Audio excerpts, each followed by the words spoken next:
The text arrived at 3:47 a.m. while I was reviewing satellite imagery of a compound outside Aleppo. Family reunion barbecue next Saturday. Your mother insists you come. Please don't embarrass us this time. My brother, always diplomatic. I didn't respond. I had 12 hours before my briefing with the deputy director, and the intelligence suggested our asset was compromised. The barbecue in suburban Ohio seemed like it belonged to a different universe, which, in a way, it did. My name is Kai Theroux, and I've spent the last 18 years living two completely separate lives. In one life, I'm a CIA operations officer, GS-15, running covert operations across 3 continents. I've recruited assets in Moscow, coordinated extractions in Caracas, and spent more nights in safe houses than in my own apartment. I hold clearances that most government officials will never know exist. I've sat across from foreign intelligence officers and lied so convincingly that they thanked me for my honesty. In my other life, the one that exists every third Christmas and occasional summer weekends, I'm Kai the disappointment, Kai the mysterious one, Kai who works for the government, doing something vague and presumably clerical. Kai who drives an old car, wears practical clothes, and never quite fits into the family's carefully curated image of success. My family lives in Mason, Ohio, in a development where every house looks like it was designed by the same committee that fears originality. My father retired from a regional bank after 30 years of middle management. My mother volunteers at the country club and coordinates the neighborhood book group. My brother, Justin, sells commercial real estate and drives a BMW he can barely afford. They measure success in visible metrics: square footage, car models, zip codes, brand names. They understand wealth as something you display, not something you quietly accumulate in offshore accounts and strategic investments. I stopped trying to explain my life to them around the same time I made my first dead drop in Prague. The Saturday of the reunion, I drove from my apartment in McLean, Virginia, a 1-bedroom in a building with excellent security and absolutely no distinguishing features, to Mason in my 2015 Honda Accord. The car looked like 10,000 other sedans, silver gray, slightly weathered, utterly forgettable. Which was exactly the point. I'd requisitioned it through the Office of Technical Services 3 years ago for a domestic surveillance operation that got canceled. The car had been scheduled for disposal, but I'd filed the paperwork to keep it as a personal vehicle. Nobody questioned it. The Accord was boring enough that it disappeared in any parking lot, any neighborhood, any surveillance photo. What they didn't know, what nobody knew unless they had OTS clearance, was that this particular Accord had been modified at the farm before the operation was scrapped. Reinforced frame, armored glass, run-flat tires, a suspension system that could handle weights and stresses no civilian vehicle would ever encounter. The modifications had cost more than most people's houses. But in government accounting, it was just another line item in a classified budget that Congress would never audit. I pulled into my parents' driveway at 2:15 p.m., parking behind Justin's BMW and my uncle's brand new Ford F-350. The backyard was full of relatives I barely recognized, cousins I hadn't seen in a decade, aunts and uncles who'd aged in that particular way that affluent suburbanites do. Well-fed, well-rested, insulated from anything that might disturb their comfortable worldview. Mom intercepted me at the gate, her smile tight with tension. "Kai, you came. You said it was important?" "Well, yes, family is important." She glanced at my car with barely concealed embarrassment. "Is that thing safe to drive? Justin was saying you should really upgrade. He knows a dealer who could get you into something newer." "The car is fine, Mom. It just looks so tired." I didn't tell her that 3 months ago, I'd used this car to follow a Russian intelligence officer through downtown DC for 6 hours without being detected once. I didn't mention that the tired appearance was intentional, that surveillance is about being invisible, and nothing is more invisible than a boring gray sedan. "I'll keep that in mind," I said. Uncle Warren was holding court by the grill, pontificating about interest rates and market trends to anyone who'd listen. He spotted me and waved me over with the enthusiasm of someone who'd already had 3 beers. "Kai, still working for the, what is it you do again?" Something with the government? Something like that. Paperwork, right? Forms and files? He laughed, not unkindly. Well, someone's got to do it. The bureaucracy keeps growing, I always say. More paper pushers than actual workers these days. I smiled blandly. 2 weeks ago, I'd authorized a black operation that prevented a terrorist cell from acquiring enough fentanyl to kill 10,000 people. The paperwork for that operation alone filled 3 classified servers. Someone's got to keep things organized, I said. Justin appeared with his wife Brianne, a woman whose personality was as carefully curated as her Instagram feed. She air-kissed near my cheek, never actually touching, and gave me the kind of smile you'd give a homeless person you're determined to be nice to. Kai, we were just talking about you. Justin mentioned you might want to look at some investment properties. We have listings all over Cincinnati. You could finally build some equity instead of throwing money away on rent. I'm comfortable where I am. That little apartment in Virginia? Her voice carried that particular tone of concern that's really condescension in disguise. Wouldn't you like something with a yard? A real home? My little apartment was located in one of the most secure buildings in Northern Virginia, with more surveillance and counterintelligence measures than most embassies. The rent was subsidized through a program that didn't officially exist, and my actual home, if I could call any place that, was whichever safe house I'd slept in most recently. Maybe someday, I said, which was what I always said. The afternoon crawled forward with the particular tedium of forced family interaction. I ate potato salad and listened to my cousin Megan explain her son's acceptance to Miami University, as if it were Harvard. I nodded along while Aunt Deandra complained about how hard it was to find good help for her lake house. I watched my father and uncle argue about the merits of American trucks versus foreign imports with the passion most people reserve for actual important topics. Around 4 p.m., Uncle Warren decided it was time to show off his new acquisition, the Ford F-350, bought 2 weeks ago from a dealership in Columbus. It was parked in the driveway like a monument to American excess, oversized, overpowered, and completely unnecessary for his suburban lifestyle. Everyone dutifully filed out front to admire it. $60,000, Warren announced, running his hand along the hood like it was a prized racehorse. Fully loaded, premium package, this beauty can tow 12,000 pounds. What are you towing? I asked, genuinely curious.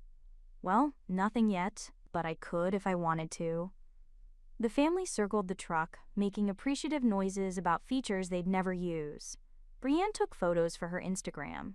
My father kicked the tires with the knowing look of someone who'd watched a lot of automotive commercials. Then Warren looked past his truck to my Accord, parked modestly at the end of the driveway. Now that thing, he said, his voice carrying that particular brand of condescending concern. What's that thing worth? Maybe $2,000 if you're lucky? Everyone turned to look at my car. I felt the weight of their collective judgment. Not cruel, exactly, but pitying. Poor Kai with her old sedan and her mysterious government job that clearly didn't pay very well. Justin laughed. Probably not even that. I mean, look at it. It's seen better days. Kai, honey, Mom said quietly, if you need help with a car payment, you could ask. We're family. I opened my mouth to respond, though I'm not sure what I would have said when a voice cut through the conversation. Can I take a look? We all turned. Megan's boyfriend, a guy named Russell, who I'd met exactly once, was walking toward my car. He was a mechanic, I remembered. Worked at some garage in downtown Cincinnati. Sure, I said, because what else could I say? Russell walked around the Accord slowly, the way mechanics do when they're actually looking at something rather than just admiring it. He crouched by the front wheel well, ran his hand along the doorframe, peered through the window at the interior. Then he went very still. This is a surveillance car, he said quietly. The backyard conversation didn't stop immediately. It took a moment for the words to register. What? Warren laughed. It's a Honda Accord. Russell stood up, and his expression had changed completely. He looked at me with something between confusion and respect. This is a surveillance car, he repeated, louder this time. Reinforced frame. Look at the weight distribution. This thing sits different than any standard Accord. And that glass? He tapped the window. That's not regular auto glass. That's armored. Probably 3 layers. Laminated. The entire family was watching now. You're joking, Justin said, but his voice had lost its confidence. I'm a mechanic, I know cars. Russell kept circling the Accord like he was studying a rare specimen. This thing has been professionally modified. The suspension alone probably cost 15 grand. The frame reinforcement, the glass, the run-flat tires. This is government work, professional level. He looked at me. This costs more than your house, Warren. Probably more than this whole street combined. The silence that followed wasn't just quiet. It was the sound of a worldview cracking. Warren's face had gone red. That's impossible. It's a beat-up Honda. That's the point, Russell said, and there was something like awe in his voice. It's supposed to look beat up. It's supposed to be invisible. But the work that went into this. He shook his head.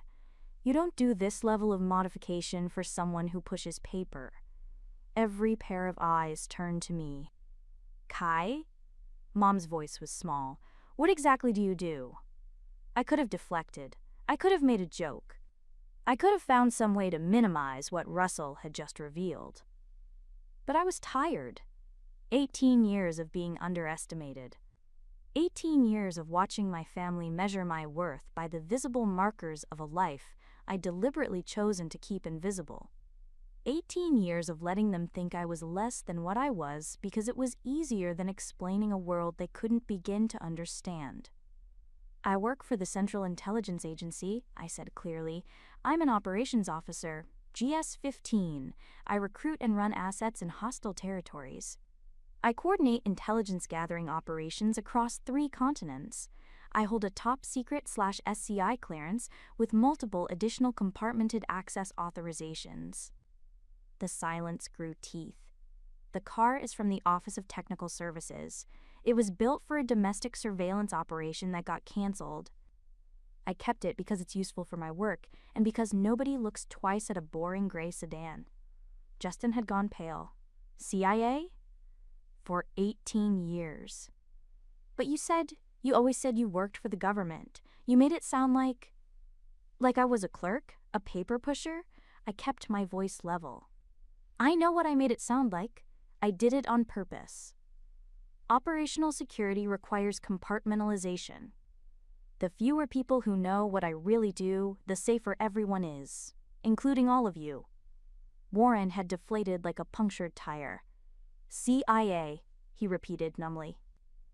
The apartment you think is inadequate? It's in a building with counterintelligence measures. The rent is subsidized through a classified program. The government job. You've all been pitying me for pays more than everyone here makes combined, plus hazard bonuses you don't want to know about. Brienne's phone had slipped from her hand. She was staring at me like I'd suddenly started speaking another language. I've spent the last year working on operations I can't discuss in countries I can't name, handling situations that would give all of you nightmares. And I've come to these family gatherings and let you assume I'm a failure because it was easier than explaining, and because, frankly, what I do isn't any of your business. Mom sat down on the porch steps like her legs wouldn't hold her. Why didn't you tell us? I did tell you. I told you I worked for the CIA. You just decided that meant I filed paperwork in some basement office. You heard government work and assumed mediocrity because that's what fit your worldview. But all this time, Father's voice trailed off. All this time, you measured my worth by whether I had a fancy car and a house in the suburbs. You pitied me because I didn't display my success in ways you could recognize. You never once asked if there might be a reason I kept things private. You just assumed I was failing.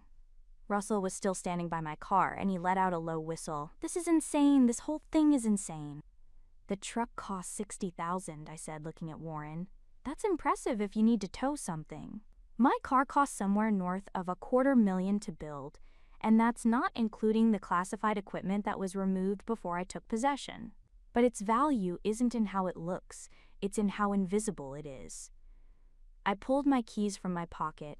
I need to get back to Virginia. I have a briefing Monday morning that involves actual national security, not neighborhood gossip. Kai, wait, Mom started. No, I cut her off, not unkindly, but firmly. I came because you asked. I played along with the assumptions because it was easier, but I'm done pretending to be less than I am to make you comfortable. I looked at each of them in turn. My parents, my brother, my extended family, all frozen in various poses of shock. You want to know what I do? I keep people safe. I gather intelligence that prevents terrorist attacks. I recruit sources who risk their lives to provide information that saves American lives. I've been shot at, threatened, and nearly killed more times than I can count. And I've done it all while coming home to family gatherings where you measure my worth by the year of my car. Justin found his voice. We didn't know. You didn't ask. There's a difference. I walked to my car, my $250,000 surveillance vehicle disguised as a forgettable sedan, and opened the door. The armor made it heavier than a normal car door, but I'd gotten used to that years ago. The thing is, I said, looking back at them one last time, I don't need you to understand what I do. I don't need your approval or your validation. I know what I'm worth. I know what I've accomplished. And I'm completely comfortable with the life I've built, even if it doesn't include a McMansion and a truck I'll never use to tow anything. I got in the car and started the engine, not the standard 4-cylinder sound of a normal Accord, but something deeper, more powerful, because even the engine had been upgraded for operational requirements. Through the armored windshield, I could see my family standing frozen in the driveway. Warren's trophy truck suddenly looked like exactly what it was, an expensive toy for someone with nothing better to spend money on. Justin's BMW looked like a car payment he couldn't afford. Even my parents' house, which they'd spent decades perfecting, looked small and insignificant. Not because they were worthless, but because they'd spent so long measuring worth by the wrong metrics. I backed out of the driveway and drove away from Mason, Ohio, back toward a world that made sense to me. A world where power was measured in classified briefings and operational successes. Where worth was determined by the lives you saved and the threats you neutralized. Where a boring gray sedan could be worth more than a house, because it kept you alive and invisible in equal measure. My phone buzzed as I merged onto I-71. A text from Russell. Holy shit. I had no idea. I'm sorry if I caused problems. I smiled and texted back one-handed, You didn't cause problems, you solved one. Thanks. Another text, this one from Justin. Can we talk? I feel like an idiot. I considered not responding. But 18 years of letting them misunderstand me was enough. You're not an idiot. You just assumed. We can talk when I'm back in town, but on my terms this time. Deal. The miles passed beneath my unremarkable, extraordinarily expensive vehicle. Around me, normal people in normal cars went about their normal lives, never knowing that the gray sedan in the next lane had been designed to survive situations they'd never encounter. I thought about Warren's truck and its $60,000 price tag, about how he'd announced it like it was an achievement, about how my entire family had gathered around to admire something that was all surface and no substance. And I thought about my car, beat up, boring, invisible, and worth more than everything in that driveway combined. Sometimes the most valuable things are the ones nobody notices. Sometimes power is quiet. And sometimes the greatest success is living a life so classified that even your own family can't see it. 3 days later, I was in a secure conference room at Langley, briefing the deputy director on an operation in the Levant. The satellite imagery I had been reviewing when Justin's text arrived had paid off. Our asset was safe, and we'd intercepted intelligence about a planned attack on a U.S. facility. Excellent work, Theroux, the DD said. This probably saved a dozen lives. Thank you, sir. How was your leave? I thought about the barbecue, about Warren's truck, about Russell's accidental revelation, about my family's shocked faces. Educational, sir. He raised an eyebrow but didn't push. In this world, you learned not to ask questions when someone said they didn't want to discuss something. I left the briefing and walked to the parking garage where my Accord waited, anonymous among the sea of anonymous vehicles that filled Langley's lots. CIA officers learned early that flashy was dangerous. invisible was survival. I got in my car and headed home to McLean, to my secure apartment in my secure building, to the life I'd built in the shadows while my family counted square footage and car payments. And I was happy. Not because I'd proven them wrong, though that had been satisfying in a petty human way I wasn't quite evolved enough to deny, but because I'd finally stopped letting their definitions of success define me. I'd spent 18 years being underestimated, and I'd let it happen because it served operational security. But somewhere along the way, I'd started to believe that their inability to see me clearly was my problem to solve. It wasn't. Their blindness was their limitation, not mine. And the moment I stopped trying to make them understand, the moment I accepted that some people would always measure worth by visible markers while I did work that had to stay invisible, was the moment I became free. My phone buzzed, a text from Mom. "Can we try again? Can you come for dinner next month and maybe help us understand your life better?" I looked at the message for a long moment. Then I typed, "Maybe, but no more assumptions. If you want to know about my life, you have to actually ask. And accept that some things I can't tell you. Deal. We love you, Kai. We're proud of you. We should have said that years ago." Yeah, you should have. But they were saying it now. That was something. I drove home through the Virginia suburbs, past strip malls and office parks and neighborhoods full of people living normal lives. Lives where success meant promotions and bonuses and cars you could brag about. Lives that were completely different from mine, but no less valid.